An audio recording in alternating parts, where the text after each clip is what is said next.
pemerintah selalu tertinggal dengan proyeksi-proyeksi itu kan. Jadi kita mau minta bantuan ilmu pengetahuan buat berupaya gap antara yang naik ke atas sama yang turun ke bawah itu dalam kurva K gitu. Siap. Yang secara eksponensial tumbuh karena teknologi digital dan yang juga secara eksponensial terjun bebas karena tidak diproteksi oleh negara tuh kan.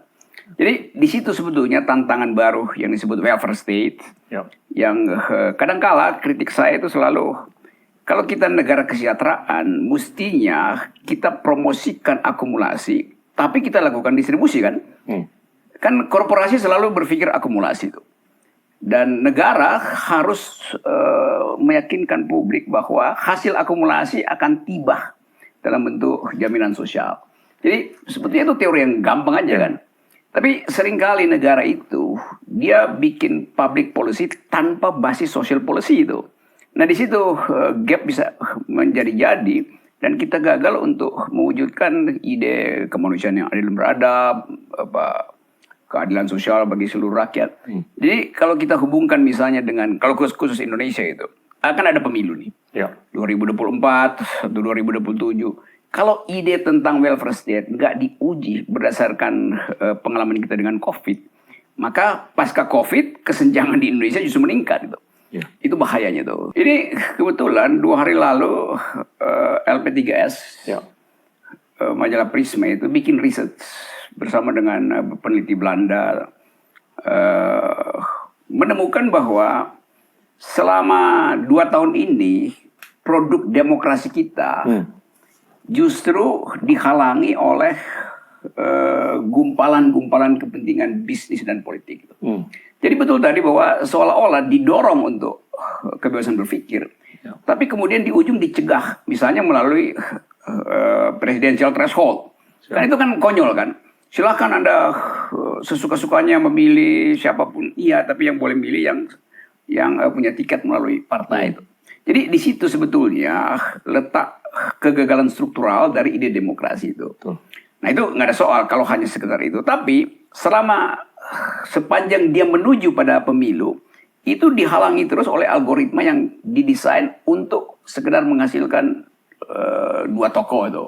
Oposisi boleh bicara tapi nggak akan nyampe ke ujungnya tuh. Karena akan dicegah dengan segala macam akal-akalan politik lah.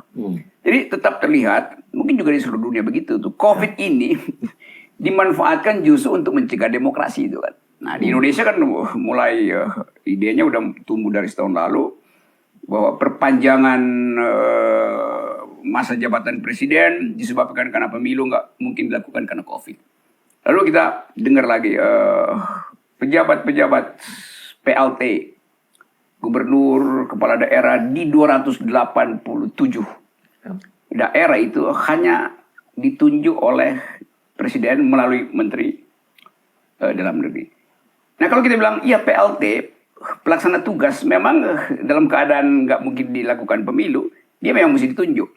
Tetapi kalau gue baca itu aturannya itu 2,5 tahun periodenya. Jadi bayangkan negara demokrasi 2,5 tahun pemimpin daerahnya tidak punya legitimasi. Itu kan separuh dari tahun pemilu kan. 5 tahun 2,5 tahun pemimpinnya ditunjuk itu dari kalangan militer dan dari kalangan polisi itu. Jadi gue bayangin itu 1 minggu setelah dia ditunjuk, dia bikin proyeksi berapa banyak duit dia mau rampok di daerah selama 2,5 tahun. Minggu pertama ngerampok buat bininya, minggu ketiga ngerampok buat bini kedua, terus buat anaknya, buat ponakan tuh. Jadi ini potensi korupsi nih, karena dia nggak punya legitimasi kan. Tapi pemerintah bilang ya bagaimana dong, nggak bisa bikin masuk ke kotak suara karena kerumunan. Lo gampang betul, bikin aja online, lo belajar aja online, kok belanja online, maka pemilu nggak bisa. Bahkan ijab kabul bisa online kan. Jadi soal-soal beginian yang konyol, pemerintah dalilkan demokrasi, tapi 2,5 tahun kita akan dipimpin oleh 287 kepala daerah yang tidak dipilih oleh rakyat. Di mana ada teori demokrasi yang bisa membenarkan taktik semacam itu?